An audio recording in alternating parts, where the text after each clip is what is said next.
Happy New Year, guys. Happy New Year. Welcome back to another episode of AKP Sports Talk. We are ringing in the new year with our college football special. Obviously, we have two big important games coming up today.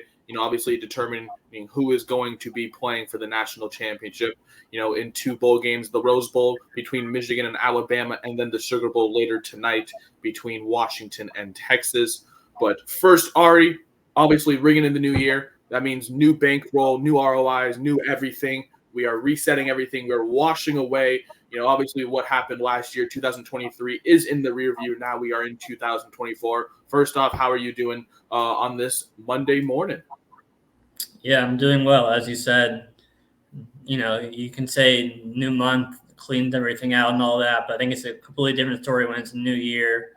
Obviously, two great games today that we'll be talking about to kick off the new year. I think, last year it was December 31st was the semifinals, so now it's the new year. January 1st are the games, and looking forward to both of them. Yeah, obviously, I remember last year we had that infamous Georgia-Ohio State game where the ball was dropping in New York as the Ohio State special teams was getting on the field for that potential game-winning kick that just went absolutely so far left. It almost landed in Savannah, Georgia, and it ended the game. And Stetson Bennett won that amazing semi-college football playoff, 42-41. And then that was obviously on December 31st. And now, obviously, today, New Year's Day, we have the semifinals. So, obviously, it's nice to, not have to, worry about, the ball dropping and, watch a playoff game. But obviously, we do have to, do a little bit of a recap of just how we did, last year. And not just last year, but last year, per se, because just this past weekend, per se. And me, personally, you see that just bad. Just horrible. Just throw it away. Ugly. First off, Notre Dame and Oregon State have to be banished forever after that performance that was. That under was so free. And then these two bozos had to play meaningless football and get touchdowns for no reason when Notre Dame is already up by I'm gonna let you in on this. Notre Dame was up 24-0 heading into the fourth quarter. 24-0. 24-0. You would think, right? They're up 24-0. They're going to win the game easily. Just run the clock out. You don't have to do anything special. They get a safety. And then all of a sudden they're driving down the field and they get a 58-yard. Just ruin the under. And then Oregon State finally decided to score points and get a meaningless touchdown when they're down 33-0. Ruin the under. So that was a horrible beat. Iowa State just didn't want to play football. They just decided that their season ended back in November because they don't want to play football in December. And then Missouri, Ohio State. I mean, you talk about offense. Oh yeah, where was it? Yeah, back in Missouri and back at Ohio State. Gonzaga. You want to talk about offense? Yeah, that didn't show up in Spokane. Wazoo. Yeah, Utah. Yeah, they didn't show up either. Cowboys offense again. Where were they? Oh my goodness. I mean. Yes, I was leaning the Cowboys -5.5, but then I just saw that line going the wrong way. So I also had another play of Cowboys team total. I thought their offense was going to show up. Look at this. Just like I said, 2023 is in the rearview mirror. Excuse me. That was a horrible weekend. Just a horrible way to end the year. But like I said, we are starting fresh. New year, new bankroll. Just Ari, get that off my screen. How did you do? Get that off my screen. Yeah, I didn't do much better. The lone win was the Cardinals-Eagles over that soared over. It was like soared over, but 0-2 on Friday. Knicks got basically crushed by the Magic. I mean, they only left by 9, but they were losing the whole game. Nuggets got demolished by the Thunder in that game. And then the Saints pulled out the big win to tie Tampa Bay heading into Week 18. So, yeah, like you said, we're on to 2024. We're going to be better. And that starts off with the two games that we'll be talking about today. Yeah, obviously, it was tough with the Knicks. You mentioned, the Magic getting that win at home. The Nuggets, not even showing up. The Thunder really controlling that game. Obviously, the Cardinals-Eagles year lone win, obviously. The Cardinals with that amazing, not really comeback, but at the same time, the Eagles had a comfortable lead and they pretty much blew it. And then the Cardinals winning 35-31. And then the Bucks, it was the Saints' day. They showed up and played football. The Bucks made a little bit of a comeback, but it was all Saints all day. Derek Carr really was moving the football, and the Bucks offense just could not get anything going. It was either a punt or a turnover on downs or an actual turnover where it was a fumble or an interception by Baker Mayfield. It's pretty much consistently through the third quarter, and then the fourth quarter when their offense started to show up, but it was a little too late. So, like you said, 2023 in the rearview mirror, moving on to obviously 2024, and obviously two very important games. First, obviously I'm going to go with mine, and oh, you hear that, Ari? You hear that, Ari? Come on, give it to me. Roll Tide! They are winning today, people. I'm telling you right now. The playoff, don't let an SC team get in. And look at that. Bama's in. I'm just taking them straight up on the money line. Just straight up. I don't want no points. I'm tired of this Connor Stallions, offense nonsense that Jim Harbaugh's talking about. Oh, we had to overcome so much adversity. Of what? Of your staff cheating? Okay, buddy. But I'm on Alabama today. Look, everyone's on Michigan, right? But the thing about Jim Harbaugh, when it comes to the playoff, he just doesn't know how to coach. And we saw it last year with TCU. And TCU's offense, obviously, very, very similar to UW this year, just in terms of how so potent it was. I mean, UW was comparable to TCU last year, but in terms of just getting in the playoff right now, you can kind of compare those two teams. And you look at this Bama team, right, playing their best football right now, obviously coming off that huge SEC championship win, obviously, to get them in the playoff right now, obviously. But, I mean, when you beat the number one team who has not lost in 26 straight games, and your only loss is to the team that's right to the left of you in a game earlier this season where your offense was still figuring itself out, now the offense is figuring himself out. I think Jalen Milroe is playing some of his best football right now. It is just really hard for me to fade this Bama team right now with how they look. And yes, I hate fading Michigan as well, but at the same time, we saw the locker room reaction, right? And maybe it was just a disguise because, that's how, some people wanted, Michigan to really react. But at the same time, we saw how Michigan reacted when they found out they were playing Bama. All right, it's a month later. Let's see how you do today. I think Bama has been preparing for this.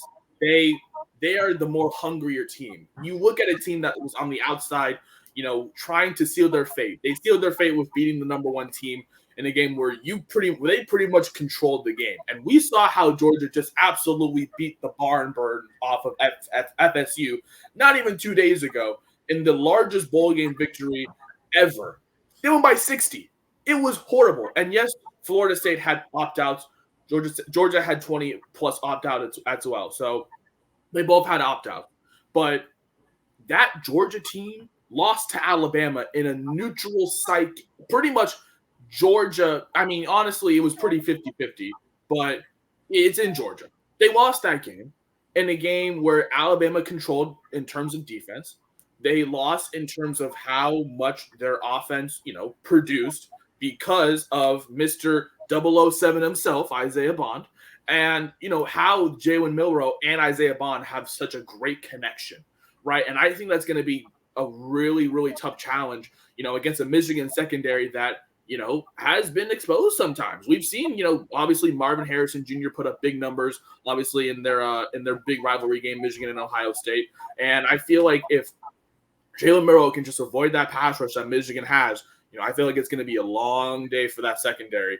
But then obviously on the other side, I feel like the Alabama run defense, obviously one of the better run defense, obviously they contained Kendall Milton to as much as they could against Georgia, but it's Kendall Milton. And, it's definitely hard. And they definitely have a bigger challenge with Blake Corum, one of the best running backs in football. But, we've seen J.J. McCarthy be accurate at times and not accurate at other times. And Alabama secondary is obviously one of the best in the country. And I just have a hard time when you look at this team on paper. Alabama was one of the best teams in the country to start out, and one bad loss to Texas at home sent them out, and a game where it was raining sideways at UCF, and everyone was like, "Oh no, is Alabama falling off?" And look at them now; they're in the playoff, and they didn't let them in the playoff, so they're gonna win. I love Alabama as a dog. This is so crazy to me. Alabama as a dog. That just sounds crazy to me. So give me Alabama just straight up on the money line. No points, no nothing. I just took them straight up to win. I've been loving that. As soon as the matchups came out and as soon as the line came out, as soon as I saw Alabama was still a dog, say take it as you get it when you can, because this line was moving all the way around. I think now it's like almost like Michigan -1.5 or -1. Like and it was all the way at Michigan -2 or 2.5. Just give me Bama straight up on the money line. And then obviously in the game of the night, Ari, I see your shirt right there. And sorry, man. I'm sorry. Yep. Uh-huh. Yep. Yeah, I've been looking at that line as well. I got it at 3.5 when it first came out, but obviously it has grown to 4. I've seen it as high as 4.5. I would not take it at 4, but if for that push potential, if you do want that push potential, because I do have Texas -3.5, but obviously Texas -4 is also a good look. But look, when you look at these two teams, right, and obviously you can say they just played last year in the Alamo Bowl. Well, okay, Texas had some opt-outs, and UW won by 7, and it was definitely, UW controlled that game with their offense as expected.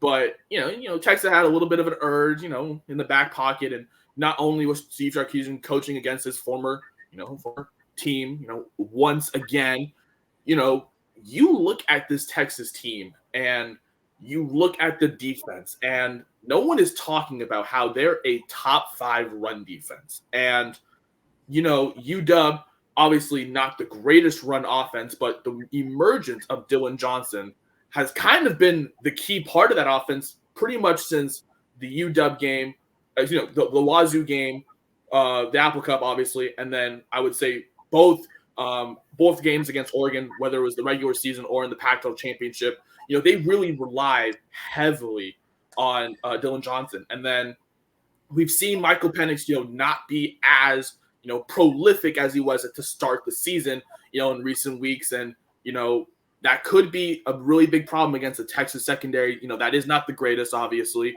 but, they don't allow that many yards in terms of yards per play. They only allow about 7 yards per play. So they're not letting you get the big plays. And that's going to be the big matchup, whether Michael Penix can get those big plays over top, which is what pretty much that UW offense is infamous for with Odunze and McMillan and all those star receivers. But the real battle is at the line, because Texas obviously one of the best pass rushers in the country against UW of offensive line, which is essentially the best in the country.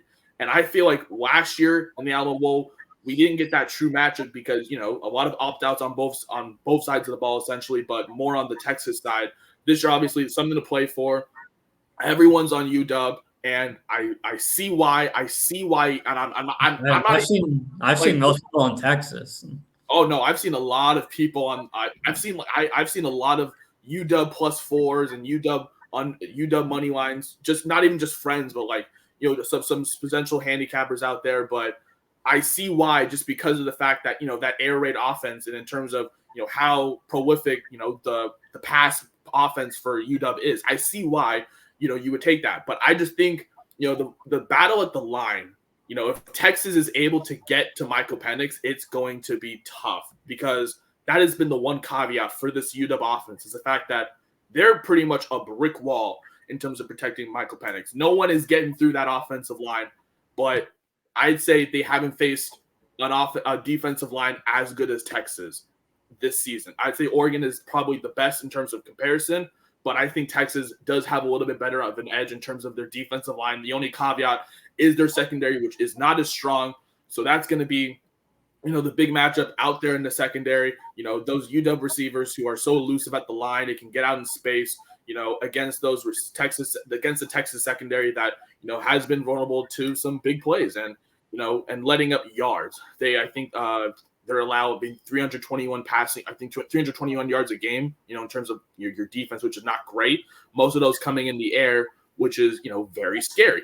But, obviously if Texas is able if Texas is able to establish, that line that battle at the line of scrimmage, in terms of, getting to the quarterback or, stopping the run immediately on first and second down, then, and setting up, third and long situations for UW, then it's going to be a long night for the Huskies. So I like Texas minus 3.5, 4, is a little scary, but I just think, Texas does win by, maybe by 6, but, I would not be surprised if UW potentially wins this, if UW potentially wins this, or, if they do cover this spot. But I've seen this line at 3.5 and I loved it.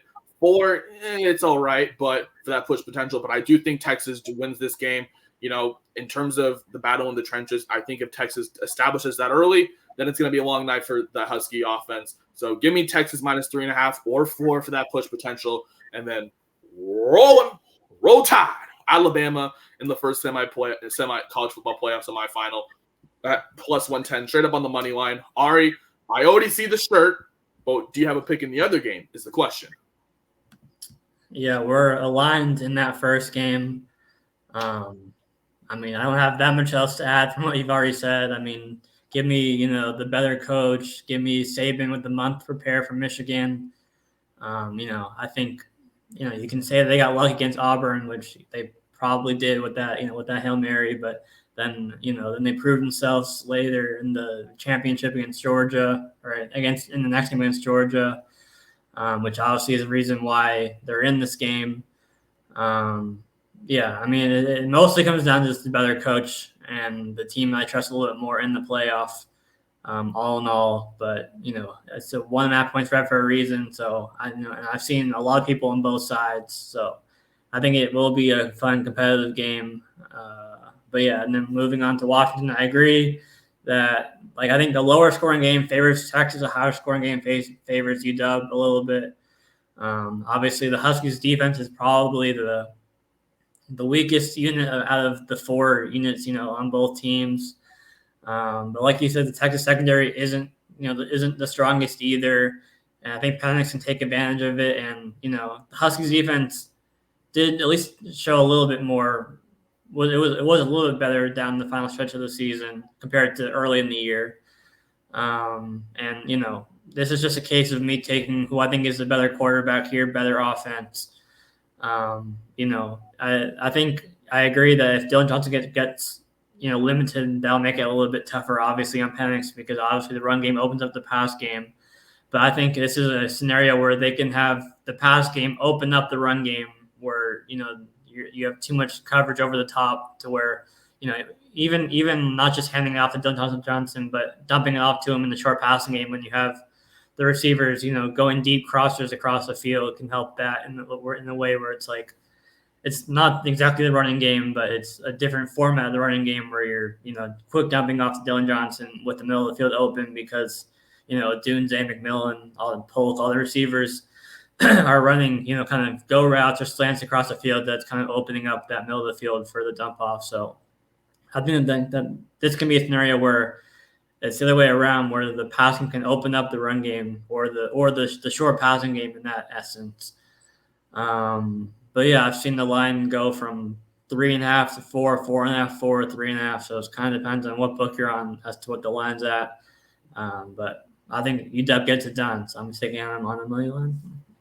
Yeah, obviously we already talked about the Bama game, and you mentioned giving Saban a month to prepare, and obviously we've seen how Nick Saban, obviously one of the best college football coaches of all time, and when you give him all this time to prepare for a big matchup like this, I feel like Bama comes in prepared, ready. And you mentioned that Auburn game, and it was a fluke game for how Alabama won that game, but they bounced back in a big time game against a team where they haven't lost in 26 games and they beat them.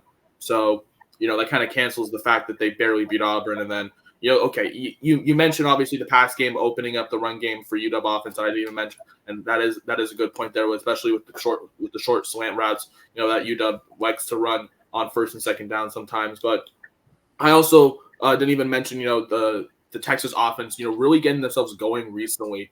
Especially we saw in that Big 12 game. Quinn Ewers and Xavier Worthy really getting themselves going. Even with Texas losing Jonathan Brooks for the season. I think it was against BYU. I forgot who they played. But when they lost him for the season, the run game has been really opening up for Texas. And that's going to be a battle against UW.